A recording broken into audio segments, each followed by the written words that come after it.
Fortaleciendo nuestro sindicato. Fortaleciendo nuestro sindicato. Fortaleciendo nuestro Conduce sindicato. Bruno Rojas, una producción de la Red Nacional de Noticias Obreras. Muy buenas noches, compañeros y compañeras, trabajadores y trabajadoras.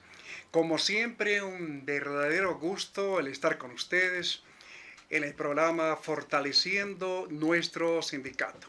Un programa para ustedes, para hablar sobre diferentes temas de interés acerca de la situación de los trabajadores, sus derechos laborales y otros temas de interés de los trabajadores y de las trabajadoras. Como siempre, muchas gracias por estar con nosotros, por compartir este espacio. Bienvenidos y bienvenidas a un nuevo programa de Fortaleciendo nuestro sindicato. ¿Cuándo? ¿Cuándo? Y como ya iniciamos en el anterior programa, vamos a conocer las noticias más importantes en estas dos últimas semanas referidos a la situación, las luchas de ustedes, los trabajadores y las trabajadoras en nuestro país. El 7 de marzo, una multitudinaria marcha de la Central Obrera Departamental de Cochabamba salió a las calles y rechazó la jubilación obligatoria y exigió al mismo tiempo el respeto a la estabilidad laboral. Como ustedes se acuerdan, un programa nuestro se dedicó específicamente a analizar por qué o a qué se debe esto de la jubilación obligatoria y en qué medida en el proyecto de ley 035 se planteaba esta figura. También en las semanas que transcurrieron se produjo el primer Congreso Orgánico de la Federación de Maestros Urbanos de La Paz, un congreso importante con la participación masiva de representantes de diferentes círculos, células de los maestros urbanos de la ciudad de La Paz para tomar decisiones acerca de la vida orgánica de esta importante federación. A su vez también, en las semanas, el Sindicato de Trabajadores de Puma Catari, de los buses Puma Catari, se movilizaron exigiendo la reincorporación de su secretario general, que fue despedido de esta entidad y por la cual justamente hubo esta marcha para demandar su reincorporación, porque se estaría violando directamente el fuero sindical y violando el derecho al trabajo de este dirigente como trabajador y en tanto dirigente en este sentido. También en las semanas que transcurrieron se produjo, en este caso, algo bastante preocupante, denunciado por los trabajadores de la Caja Petrolera de Cochabamba, en el sentido de que esta entidad, reiteramos, la Caja Petrolera de Cochabamba, reactivó un proceso que estaba detenido contra los dirigentes y el temor es que también se dirija contra los trabajadores de base. En otras palabras, la penalización, la criminalización de las luchas sindicales, de las luchas de los trabajadores en este sentido. A su vez, el sindicato de Cotas denunció al Ministerio de Trabajo porque esta instancia estatal habría declinado competencias. En otras palabras, se retiró, no quiere saber nada en lo referente a la reincorporación laboral de los trabajadores despedidos, cuando una función importante del Ministerio de Trabajo es hacer cumplir las diferentes resoluciones y hacer respetar las demandas de los trabajadores que en este caso han asumido este tipo de figura como tal. Denunciaron también en la semana que transcurrieron que un abogado de la empresa que despidió a los trabajadores, de la empresa Inserpas, aclaramos, se habría postulado a cargos judiciales. Una protesta que se llevó a cabo justamente manifestó este hecho en el sentido de que los que se postulen y por tanto puedan ser elegidos a futuro, pues sean gente, abogados, profesionales, que efectivamente hagan cumplir, hagan justicia en el país. Finalmente, en estos días, de estas noticias que damos cuenta, dirigentes del sindicato de Guanuni fueron destituidos en una asamblea llevada a cabo justamente en este importante centro minero. Los dirigentes afectados, 4 en total, denunciaron la intromisión del dirigente, del secretario ejecutivo de la Central Obrera Boliviana, Juan Carlos Huarachi, en el sentido de que habría incidido en que la Asamblea decida una resolución contraria a estos dirigentes.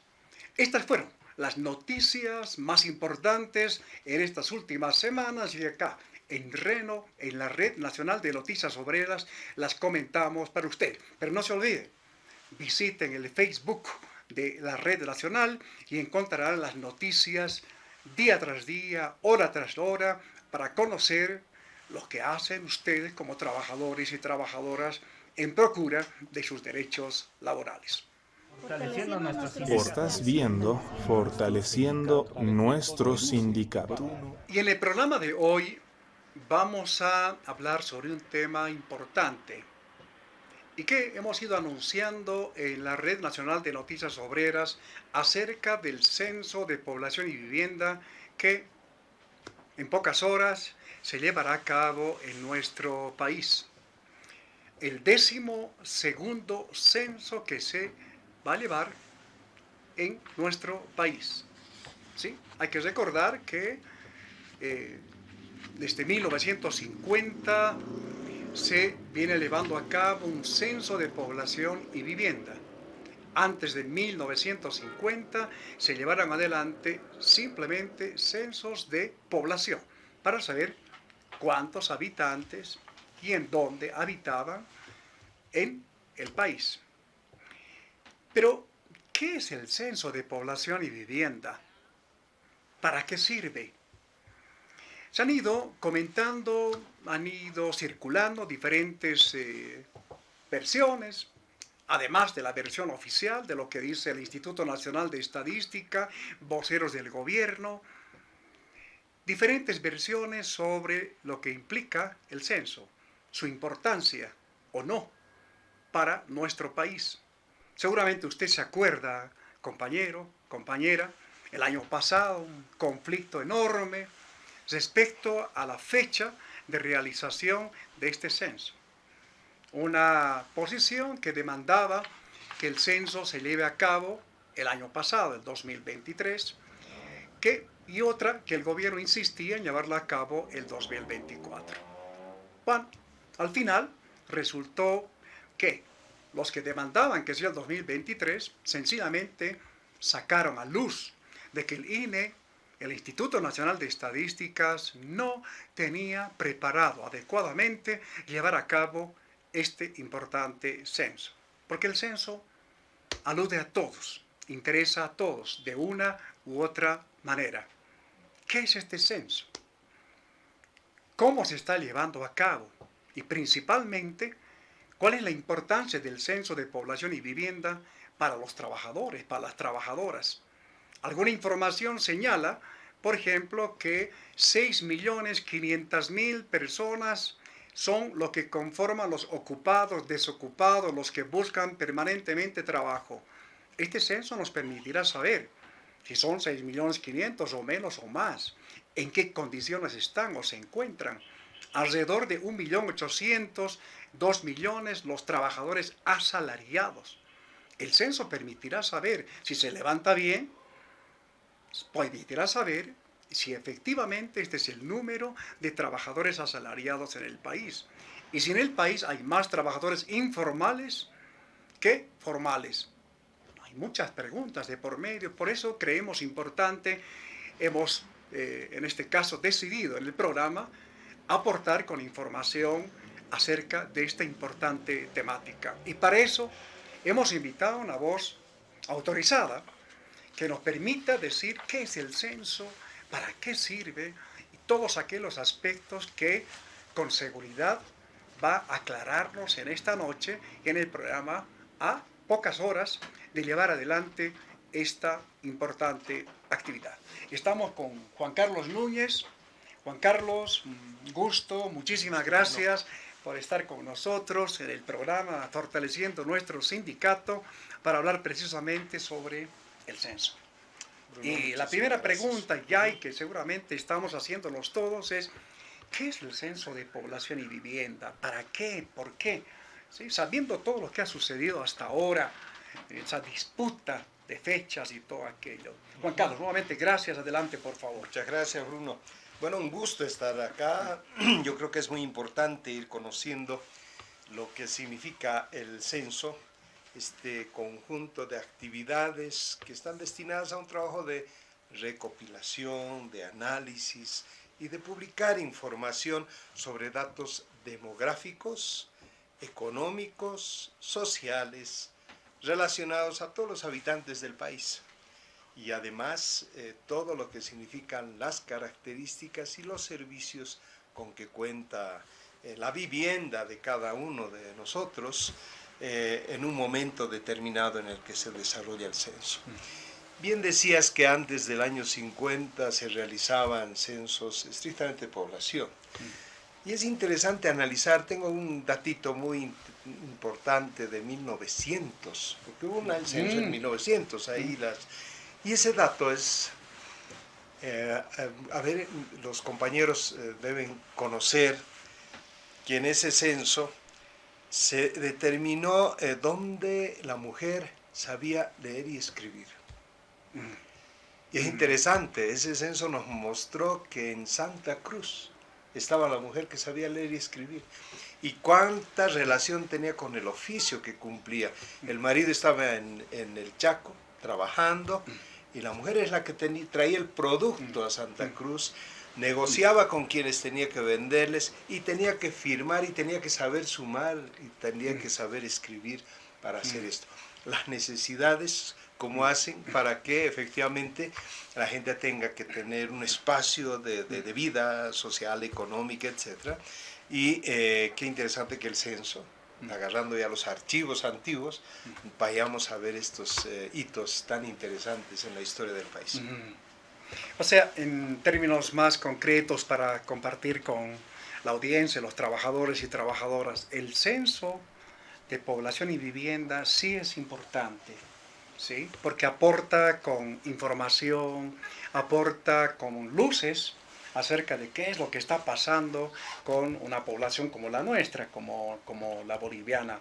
El 2012, Juan Carlos, que fue el último censo, hubieron algunos cuestionamientos en el sentido de que este censo no habría sido llevado adecuadamente, por tanto la información no era precisamente confiable. Sí, efectivamente. Estamos hablando de grandes debilidades que tuvo el proceso. La cartografía es un proceso muy importante, esto se desarrolla antes de la realización del censo, donde se establece la mejor forma de planificar el desarrollo del operativo del censo. Y lógicamente, ¿qué han hecho? Han agarrado el Google Maps por poco y miran cuántas viviendas habían, hicieron un aproximado. Cuando se hacen aproximados es el método OBC, tú sabías ese, ¿no? Que es a ojo de buen cubero, a ver cómo le ¿Pasó, sí, logras. Juan Carlos? Efectivamente, porque hemos tenido barrios y comunidades rurales completas que no pudieron censarse. ¿Por qué? Porque no había los censistas, no había el material y la cartografía permite que así, a milímetro, esté efectivamente establecida la manera en cómo se debe desarrollar el proceso del censo. Esto es lo que ha pasado y por lo tanto la distorsión de la información es tremenda. La ciudad de La Paz, por dar un ejemplo, no hemos tenido niños que hayan nacido entre el 2001 al 2012. Esto es increíble. Se calcula que alrededor de unos aproximadamente 70.000, 80.000 datos que no se encontraron. Por otro lado, en áreas rurales donde se dio esta migración, es otro tema que sería muy interesante que se conozca. Presiones de los alcaldes, de las autoridades originarias, hacen que la gente se vaya ese día del censo a su lugar de origen Y en Coroico pasó algo curioso. Le obligaron a las familias que tienen su casita de campo allá para que vaya el hijo mayor o la mamá o el papá. Y sucede que en el dato del 2012 Coroico tenía la mayor cantidad de profesionales. Había médicos, arquitectos, ingenieros. Entonces, si alguien va a pedir un centro tecnológico en Coroico, pues la cooperación va a decir, pero ¿para qué quiere si tiene tanto profesional? Imagínense los niveles de distorsión a los que puede llegar cuando efectivamente no se hace un adecuado proceso de planificación para llevar adelante el censo. Juan Carlos, ¿cuáles son los pasos? ¿Cuáles serían las actividades más importantes que deben llevarse a cabo para hablar de un buen levantamiento de información a través del censo? ¿Cuáles son esos pasos, actividades que los trabajadores, la población en general debería tomar en cuenta? Bueno, tenemos 3 etapas. Una etapa que es la precensal, donde se prepara todo, se planifica todo para que ese día del censo esté prácticamente sin nadie que pueda ser ignorado, digamos, en el proceso del censo.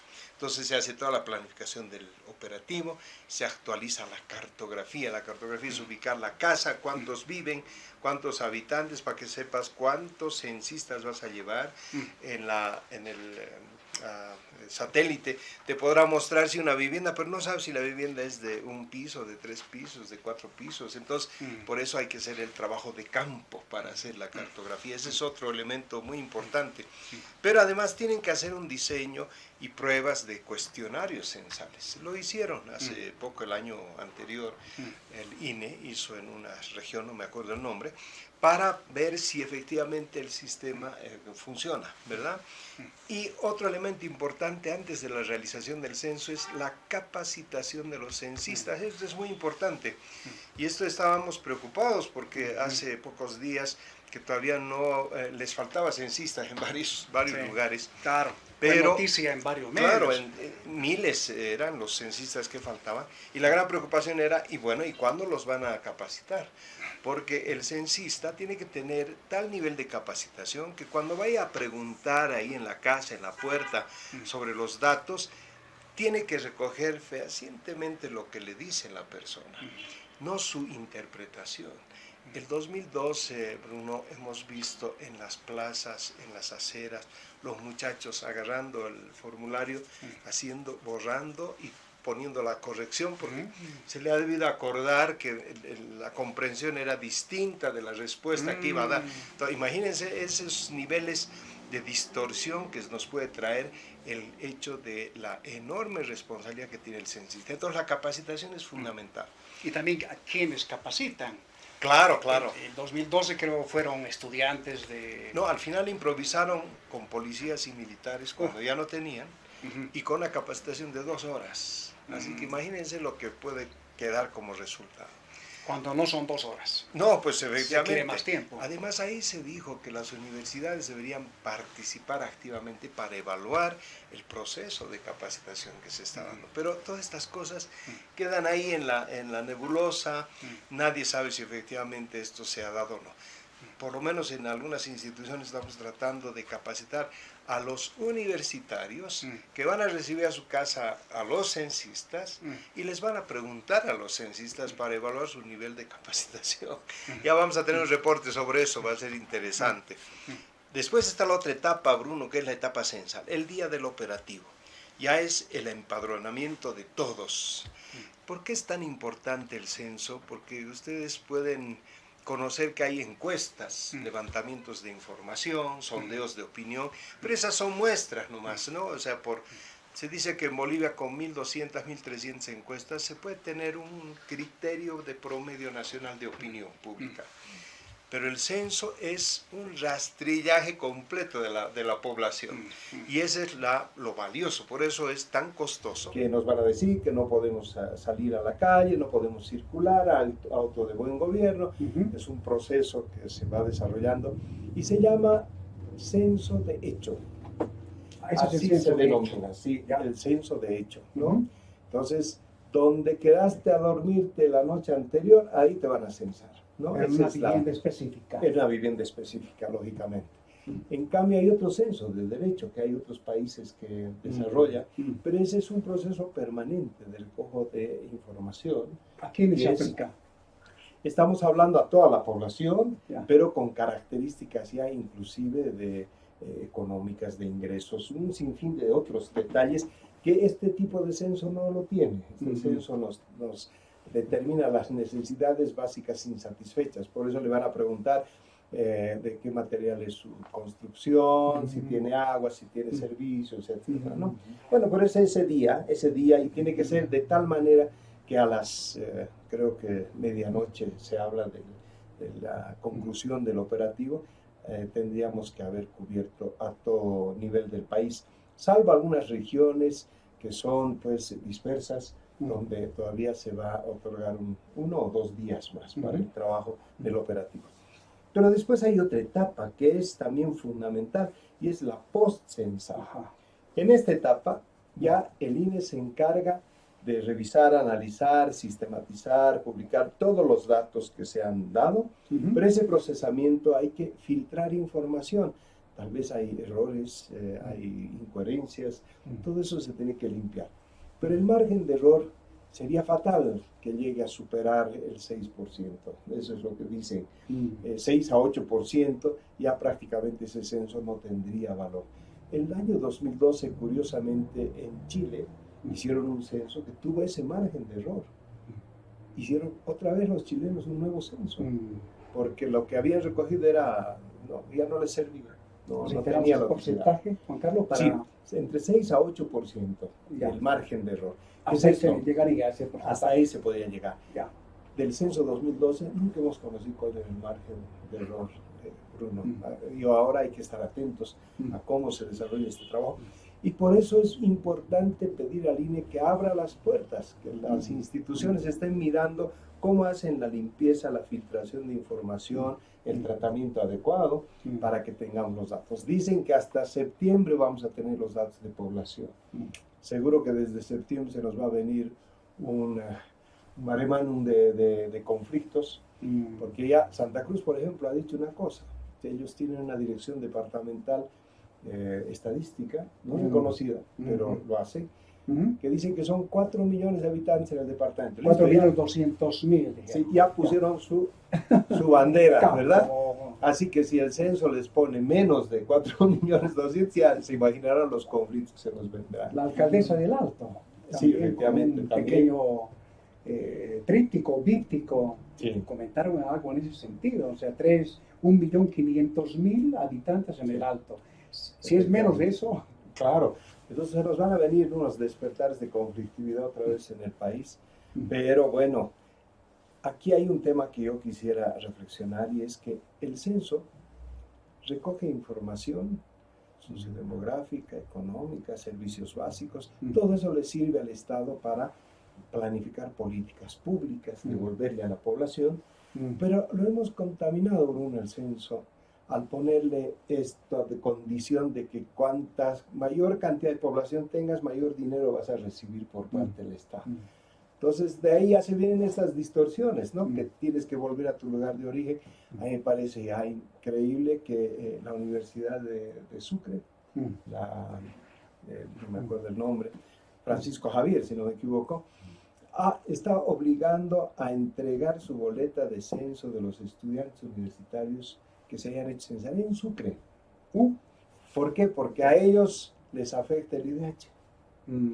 Porque a los municipios les afecta la coparticipación y el IDH, ¿no? Entonces estamos hablando de estos mecanismos que tiene el Estado para otorgar a los municipios, a las gobernaciones, a las universidades, recursos públicos que vienen del nivel central, pero eso está vinculado a cuántos pobladores tenga cada lugar, cada región. Entonces, seguro que hasta septiembre vamos a tener ahí serios problemas, y no solo en este aspecto, sino en lo político también. Ya la discusión va a ser escaños parlamentarios, ¿no? Pero no sé hasta dónde puede afectar tener uno o más diputados, porque al final no funciona esto, ¿no? Del Parlamento, pero se habla de que, por estimaciones, podríamos tener 4 diputados que se irían a Santa Cruz por el crecimiento poblacional. ¿Y quiénes serían los afectados? Presumiblemente La Paz, Chuquisaca y Potosí. Ese es un poco el resultado que ve que se pueda venir hacia adelante, ¿no?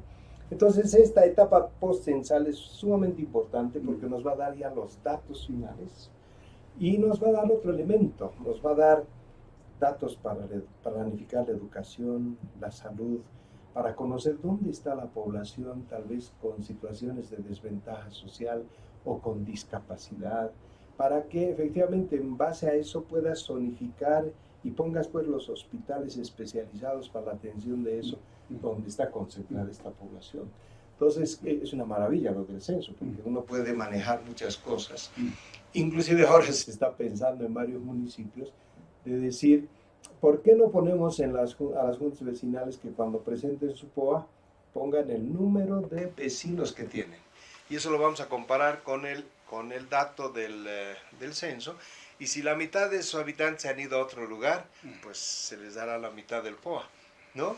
Entonces hay mecanismos que ahora se están empezando a pensar en qué medida para desincentivar esto de que se vaya a su región de origen, porque con eso realmente está haciendo mucho daño al lugar donde vive, ¿no? Estos son los pasos, Bruno, que se siguen. 3 etapas.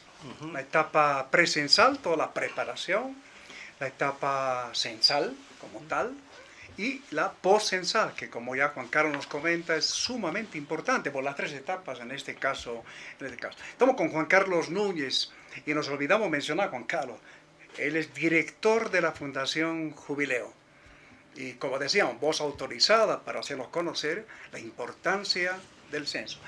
Juan Carlos, hace rato preguntan para qué sirve, precisamente a partir de cómo mira la clase política, los dirigentes cívicos, autoridades municipales, y han ido surgiendo varias versiones en este sentido, ¿no?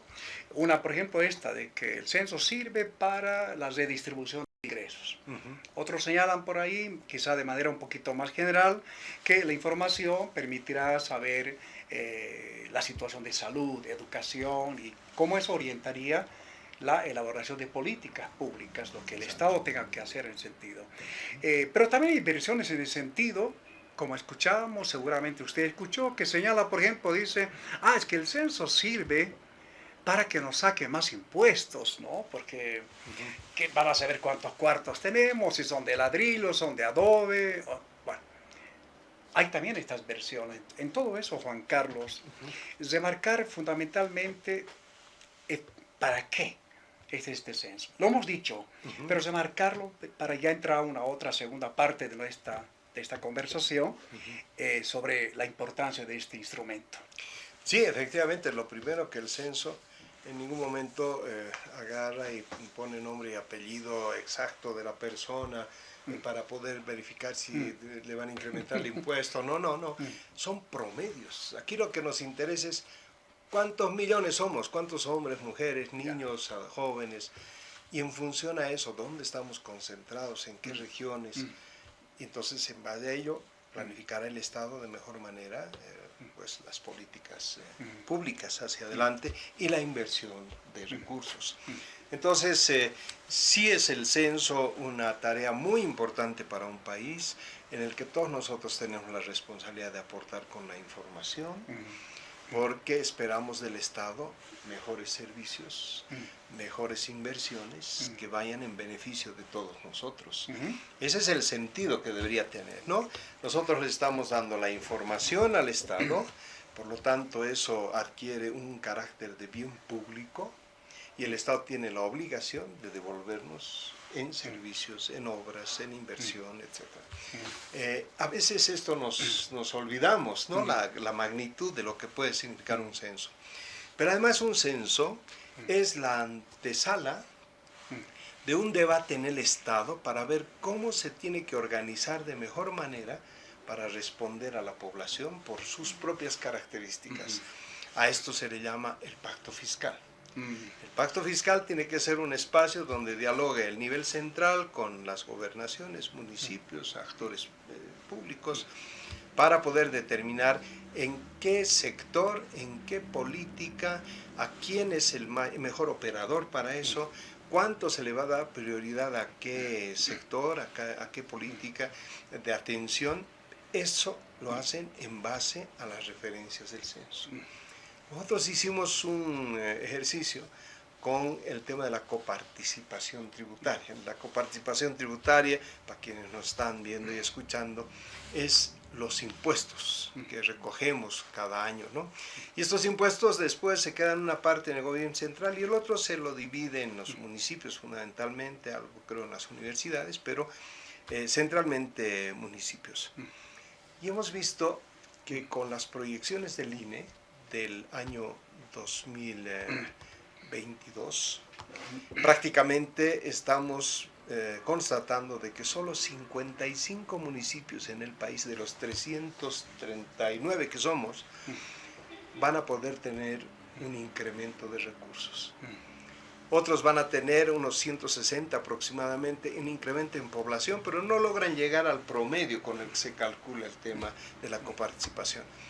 Eso nos está mostrando que vamos a tener alrededor de 200 municipios prácticamente inviables. Si ese escenario es así, si eso se constata en el censo, el pacto fiscal queda pequeñito. Hay que discutir reformas a la Constitución, qué se va a hacer con los niveles municipales, etc. Son temas que nos va a abrir una agenda, pero impresionante el tema del censo, si se lo lleva de manera adecuada. Por eso, la exigencia de que sea transparente, altamente técnico, independiente, imparcial, toda la información que nos puedan brindar. Bueno, el pacto fiscal y esto de la redistribución de ingresos puede ser uno de los objetivos, propósitos con la información que no se emita el censo, pero también otros objetivos en este sentido de conocer finalmente las características actuales, los cambios que se habrían dado, digamos, desde el 2012 hasta esta fecha, hasta el 2024. ¿Qué cambios se dieron en la población en cuanto a migración, salud, educación? La información es importante. Siempre se dice, la información es poder. Y la información en manos de los sindicatos, en manos de los trabajadores, en manos de los dirigentes, es importante. Es sumamente importante saber cuántos son trabajadores y trabajadoras, cuántos asalariados, no asalariados, en qué departamentos y todo ese tipo de datos que son sumamente necesarios. Juan Carlos, a partir de esta mirada, de un poco de lo que debería ser el censo, los pasos y todo esto, una evaluación tuya, Juan Carlos, el gobierno actual del movimiento al socialismo, ¿cómo está preparando? Podemos decir que el censo que se lleva a cabo en pocas horas más va efectivamente a aportar con esta información. Se capacitó de manera adecuada, se levantó la información cartográfica también de manera adecuada, lo que uno espera. La parte post-censal que todavía hay que ver cómo se lleva a cabo todo esto. Una evaluación tuya en ese sentido. Bueno, yo creo que no nos debemos olvidar que hemos tenido un año anterior bastante convulsionado justamente por el tema del censo. Hay regiones que reclamaban unas acciones inmediatas, directas. El gobierno ha pedido más tiempo para que el proceso sea de más alta calidad. Entonces se supone que esos acuerdos hoy día están pues puestos ya en la práctica. Pero nos preocupa mucho el tema de la improvisación. Yo creo que el mismo hecho de la capacitación de los censistas ya es una preocupación. Hay que ver dónde se desarrolló la capacidad del operativo para llegar a un lugar, llegar a regiones, llegar a barrios. Esto habría que mirar con absoluta claridad hasta dónde efectivamente se ha llegado. Y zonas dispersas, rurales, habrá que ver que la gente haya logrado dar y otorgar su información. Entonces, todo este proceso que se va a dar, esperemos que no se vaya a contaminar cuando ya se recoja la información y se quiera, entre comillas, cocinar la información o los datos, ¿no? Porque si uno mira, Bruno, y esto no es un tema... ¿Qué significa cocinar la información? Para compartirlo con los compañeros. forzar una información, no sé, ponerla en términos mucho más suaves de lo crítico que podría ser, tantos aspectos. Inventarse. Sí, ¿y Sí. por qué? Porque si vemos del 2012 al 2024, Bruno, es una evaluación del gobierno actual. Y cuando vamos a ver de que la migración campo-ciudad se ha acentuado, se habla de 75% de la gente que esté viviendo en ciudades. Carlos Hugo Molina, analista, demógrafo, dice él que hasta el año 2030, si no hay cambios en los procesos de desarrollo en las regiones, la mitad del país estaría viviendo en Santa Cruz. De que las segundas ciudades de Oruro y Potosí están en Santa Cruz. Es decir, toda esa información de los datos del censo nos puede mostrar ¿qué cosas? Un fracaso del desarrollo rural en el occidente. Este es un tema muy complejo para el propio gobierno. O una inviabilidad de esos 200 municipios. ¿Cuántos de esos son del gobierno actual? La mayoría. Entonces son temas muy fuertes para ellos.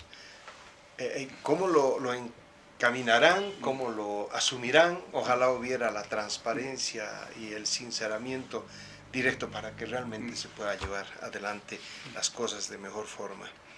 Igual el tema político y las repercusiones, porque el censo, si bien no afecta en el tema del padrón electoral, pero el censo sí permite lograr la nueva configuración de las circunscripciones electorales.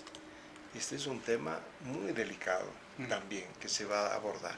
Es decir, se van a mover las zonas donde uno elige al diputado uninominal, ¿no? Entonces van a tener más tendencia a lo urbano que a lo rural que hasta ahora ha sido. Entonces, todos estos cambios van a ser fuertes con el tema del censo y muchos de ellos con repercusión directa al gobierno.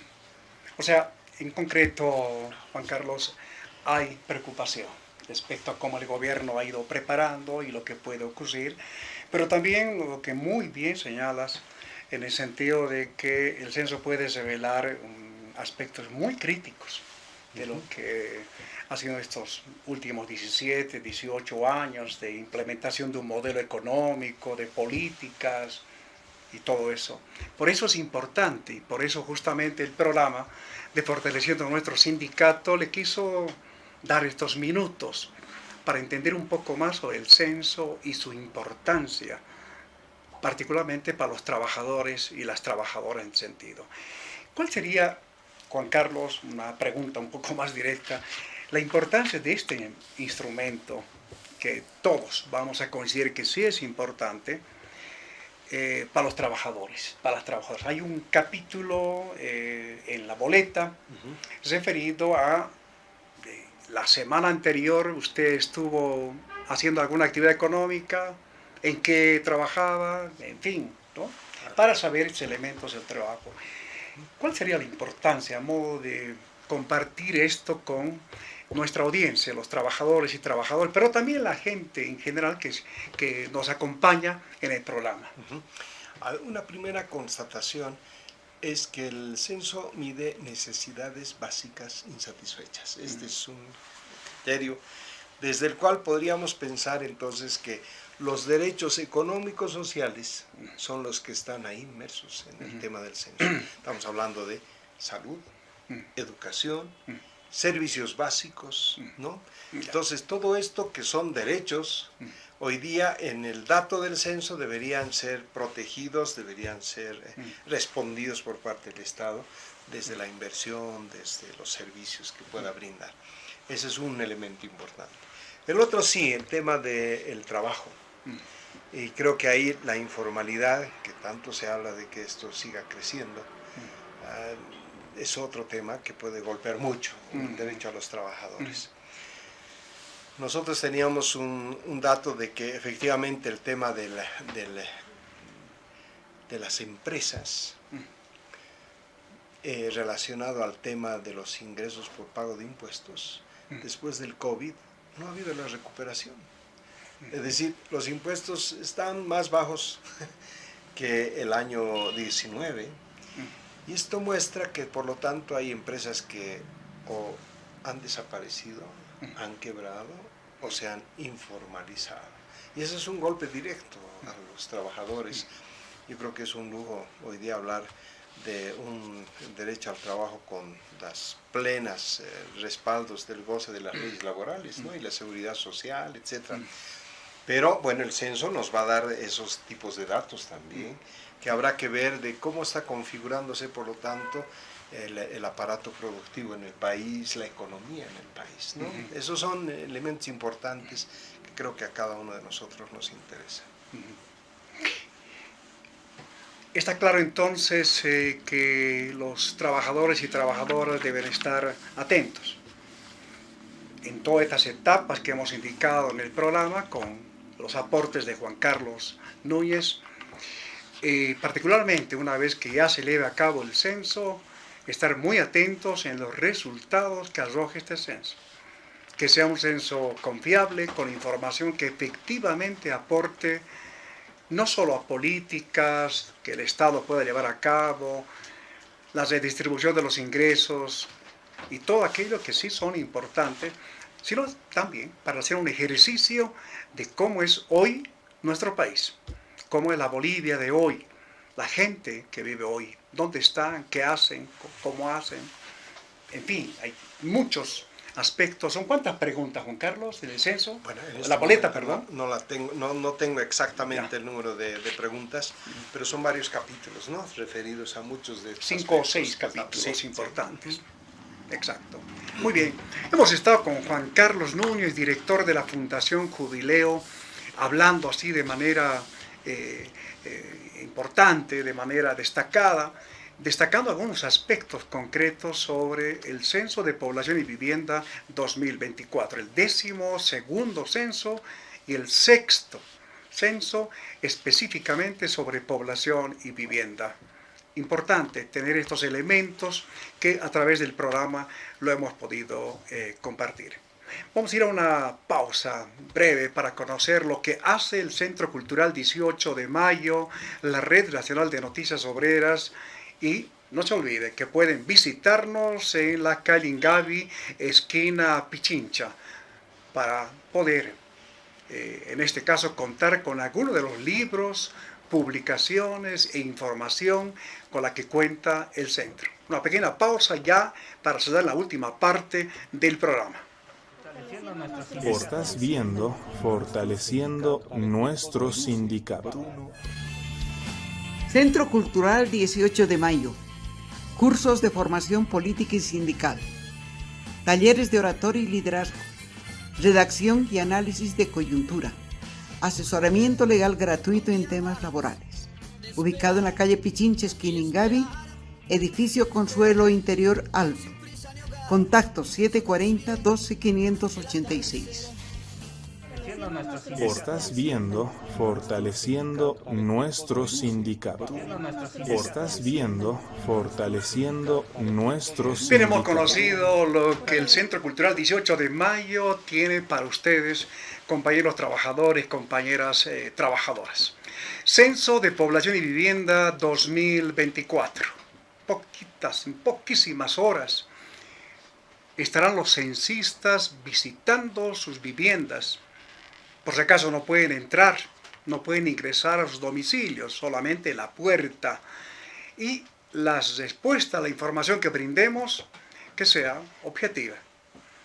Eso es lo recomendable para que toda la información luego que se cuente muestre esta radiografía de lo que está sucediendo en nuestro país.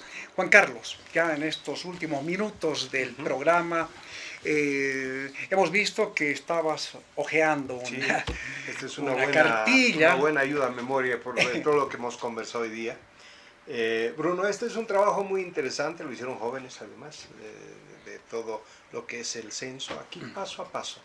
Y pues cualquier compañero que quiera lograr conseguir este material, lo tenemos en Fundación Jubileo, estamos en la calle Quintín Barrios, esto queda en la zona de Sopocachi. Y tal vez también a través de ustedes, ¿no? Del Centro Cultural Abril 18 de Mayo, podríamos otorgarles el material para que puedan ustedes recoger. Un buen material, muy didáctico, ilustrativo, para que todos tengan la información, ¿no? Del censo. Genial. Juan Carlos, se le puede pedir muchas cosas al censo, muchas preguntas, varios temas, temáticas, problemáticas, y una de estas que se ha ido comentando en estos días es sobre la religión. Porque el censo, la boleta del censo no tiene la pregunta sobre la religión, qué religión profesa una persona. ¿Por qué no se incluyó? Si hay algo podemos señalar en ese sentido. Y en segundo lugar, ya también en el censo del 2012, para no ir muy atrás, se fue dando este problema de que personas que trabajan de manera permanente, por ejemplo, en un centro minero, resulta que para el censo van a volver a sus comunidades y no en el lugar donde trabajan, hasta inclusive viven, así lo que ocurre en un centro minero. ¿Cómo se puede manejar ese hecho? Porque puede distorsionar que una comunidad que está ya prácticamente vacía, con pocos habitantes, es un fenómeno que del cual se ha ido hablando bastante, en el sentido de ese vaciamiento de las comunidades rurales, y bueno, gente que se va a las ciudades en este caso.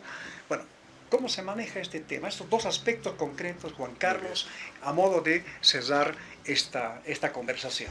De acuerdo, la primera, Bolivia después en su actual constitución menciona que es un Estado laico, ¿no? Es un Estado independiente de toda religión. Y creo que esa es la posición por parte del gobierno de no involucrar el tema religioso.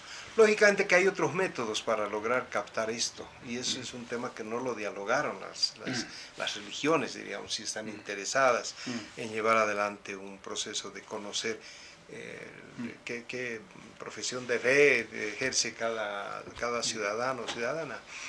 Esto tiene que ver con la encuesta de hogares. Por ejemplo, ahí en la encuesta de hogares se podría desarrollar también esta pregunta. Cuestión de acuerdos, pero sí, efectivamente en el censo no está. Y en el otro tema que tiene que ver fundamentalmente con esta migración de la gente que se va, ya bien decía, ¿no? Se ha distorsionado el censo, lo hemos vuelto tan complejo que estamos pensando más en que tenemos que ayudar a nuestra región de donde hemos venido, ¿no? De origen, para que no le falte platita ahí y así se divide, pero sin entender de qué le está quitando recursos al lugar donde vive cotidianamente y donde ese municipio donde vive no va a tener los recursos para atenderle con el agua, con la luz, con los servicios, con la educación, porque él se fue y entonces está beneficiando a su comunidad rural. Yo creo que es momento de debatir seriamente qué hacemos con el tema de la realidad del país demográfica. No podemos seguir atomizando los recursos públicos. Cuando hablaba yo de que 200 municipios son inviables, porque solo les va a alcanzar para el sueldo del alcalde, para su ejecutivo y tal vez para su consejo municipal. ¿Y desarrollo? Siempre se ha dicho que el desarrollo local está en manos de los gobiernos municipales, pero no van a tener recursos. Entonces, vamos a seguir atomizando así, haciendo que alguna gente, además, miren aquí en La Paz, si uno está interesado en ver dónde están los alcaldes de las provincias, están en el edificio Esperanza, en el edificio, todos los edificios del centro tienen aquí en La Paz. Entonces ya no hay la funcionalidad. ¿Qué vamos a hacer? Yo creo que este es un tema de debate serio en el pacto fiscal sobre el desarrollo rural.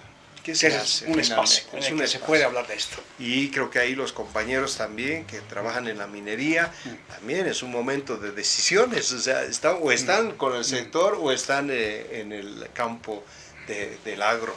Temas muy delicados, muy profundos, pero el tema de la tierra se va a volver una agenda número 1 de a poquito en el país.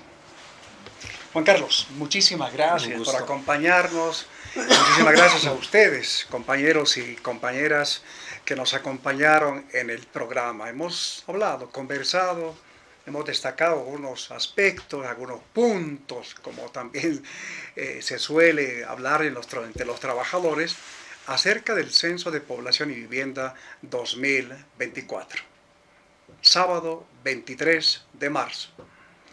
Atentos, el censo Fortaleciendo debe abrir un debate nacional con toda la información que va a recabar este censo. Por eso mismo hay que cuidar que la información que se coja el censo sea efectivamente aquella que corresponde a cada vivienda, a cada hogar, a cada persona en este sentido. Para el año 2023, el Instituto Nacional de Estadística proyectó una población de 12.169.501 personas. El censo nos permitirá saber si efectivamente tenemos esa cantidad de habitantes. En el caso de Santa Cruz, que ya hablan de 4.200.000 habitantes, lo proyectado por el Instituto Nacional de Estadísticas, 3.486.000 para el año 2023. Bueno, hay harta diferencia con los 4.200.000 que señalan dirigentes del Comité Cívico de Santa Cruz. Entre los trabajadores, ¿cuántos trabajadores? 1.800.000 a 2 millones de trabajadores asalariados en el país. Estos son datos iniciales. El Censo de Población y Vivienda nos brindará más información. Tener esta información es importante. ¿De dónde sale esta información? Entre otros instrumentos de este censo, que luego va a inspirar otras encuestas para contar con información que es lo que el país necesita. Esto ha sido Fortaleciendo nuestro sindicato. Hasta un siguiente programa para seguir conversando sobre otros temas de interés de ustedes, compañeros y compañeras, y también de la población en general que nos sigue a través de la Red Nacional de Noticias Obreras, a través del Facebook de esta red, un programa llevado a cabo por el Centro Cultural 18 de Mayo. Hasta el siguiente programa y gracias por habernos acompañado. Fortaleciendo nuestro sindicato, una producción de la Red Nacional de Noticias Obreras.